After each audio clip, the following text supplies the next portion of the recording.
Monsieur le Président, Mesdames, Messieurs, je vous dois la vérité sur, non pas ma présence ici, mais ma présence à ce micro. Vous entendrez ma voix, mais j'espère que vous saurez entendre également Antoine Karam.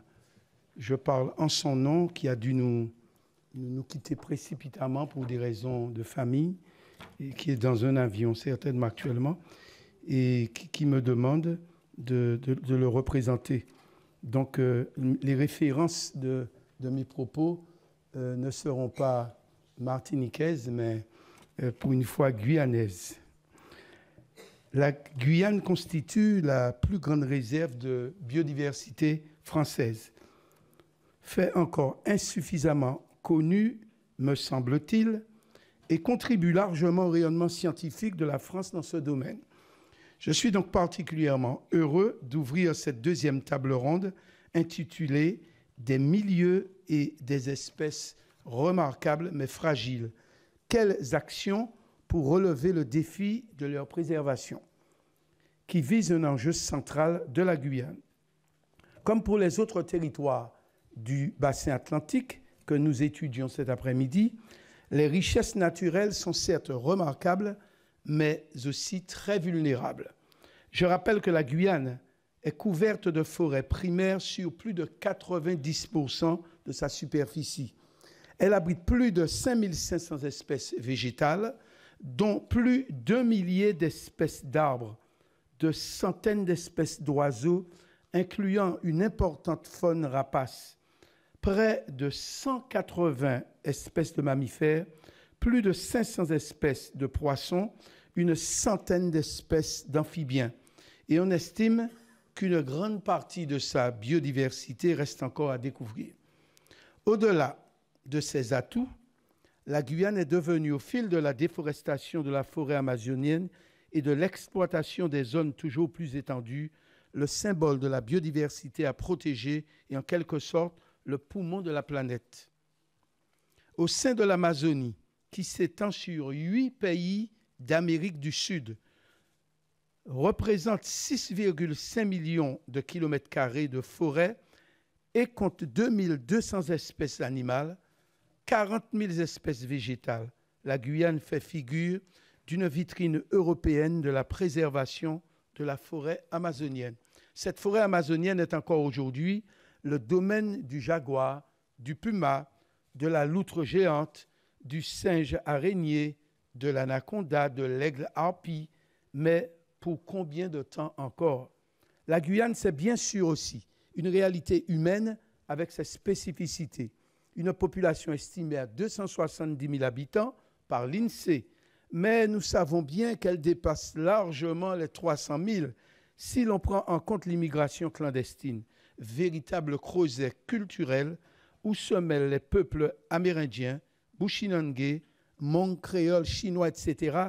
La Guyane est le carrefour de plus de 100 nationalités dont les rencontres sont à l'origine de métissages absolument uniques au monde. La population guyanaise se caractérise également par sa jeunesse. La moitié a moins de 25 ans et se trouve partagée entre une volonté de développement économique, ne serait-ce que pour donner de l'emploi aux 45% de jeunes actuellement au chômage, et la conscience de la nécessité de protéger un environnement encore bien préservé. Cette préoccupation était au cœur du protocole d'accord qui a posé les bases du parc amazonien de Guyane, accord signé le 4 juin 1992 par les autorités de l'État, le président du Conseil général de l'époque, Élie Castor, et moi-même, alors président de région, Antoine Karam.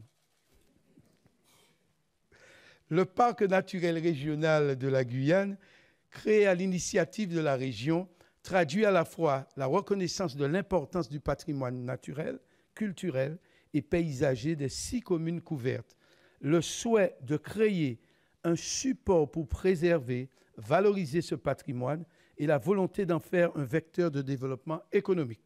Sur ce territoire, grévé par des difficultés socio-économiques importantes. Le défi est en effet d'engager, de faire prospérer un développement économique vertueux qui nous permette d'améliorer les conditions de vie des Guyanais tout en protégeant l'environnement. À la fois projet commun et boîte à outils de développement durable, le parc impulse ou mène des actions dans des domaines aussi divers que la protection de la faune et de la flore, la restauration du patrimoine rural, la préservation des paysages traditionnels, la promotion des économies d'énergie et des énergies renouvelables, l'éducation au territoire, la valorisation de la forêt et du bois, la promotion des savoir-faire et des produits locaux, le tourisme durable, etc. Au fil des années, j'ai acquis la conviction qu'une stratégie articulée autour de la recherche, de l'exploitation et de la valorisation de nos ressources naturelles, le bois, la biodiversité, mais aussi les ressources halieutiques, minières et pétrolières, réunit toutes les conditions pour faire de la Guyane un territoire attractif, véritable porte d'entrée de l'Union européenne sur le continent américain entre le Mercosur et le CARICOM. Dans toutes mes fonctions, comme conseiller municipal, conseiller général, puis président du conseil régional, ma préoccupation a toujours été de donner de l'espérance à la jeunesse et de tourner le dos au système de l'assistanat et des transferts sociaux qui génèrent des graves déséquilibres avec des effets terribles. Je pense bien entendu au phénomène des mules, ces jeunes qui transportent chaque jour de la drogue jusqu'à Paris, parfois en ingérant au péril de leur vie des capsules de cocaïne. Mais je pense aussi à l'environnement et notamment aux dégâts dramatiques de l'orpaillage inégal. En tant que responsables politiques, nous recherchons une synthèse entre développement et protection de l'environnement.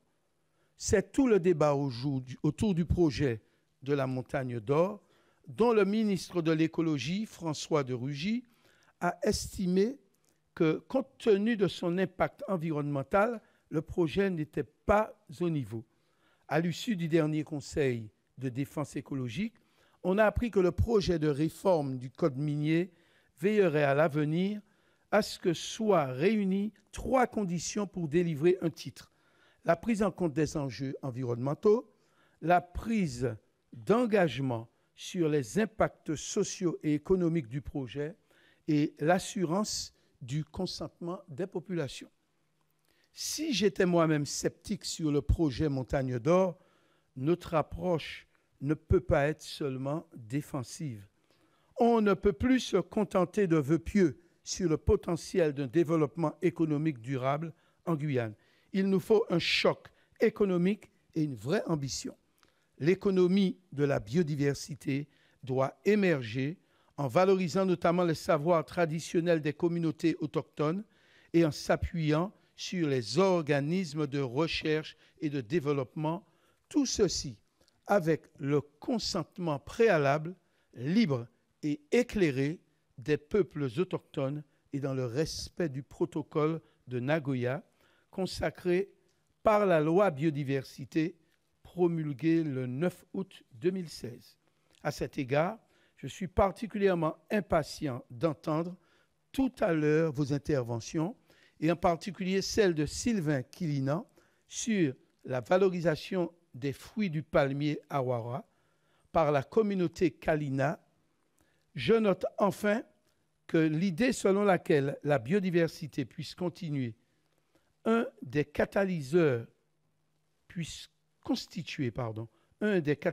du décollage économique de la Guyane est aussi une évidence pour le Conseil général de l'environnement et du développement durable dans son rapport de mai 2017. Celui-ci insiste d'ailleurs sur la nécessité du mieux connaître et du savoir préserver ce potentiel de biodiversité pour les générations futures, mais aussi de trouver les capitaux, les projets et les compétences. Ce développement pourrait ainsi s'appuyer sur les biotechnologies, la forêt, l'écotourisme, la pêche et l'agriculture. La nécessaire préservation de la biodiversité est donc primordiale et pourra devenir un atout supplémentaire de développement et d'attractivité des territoires ultramarins si nous relevons maintenant le défi de convaincre plutôt que contraindre selon la devise des parcs naturels régionaux.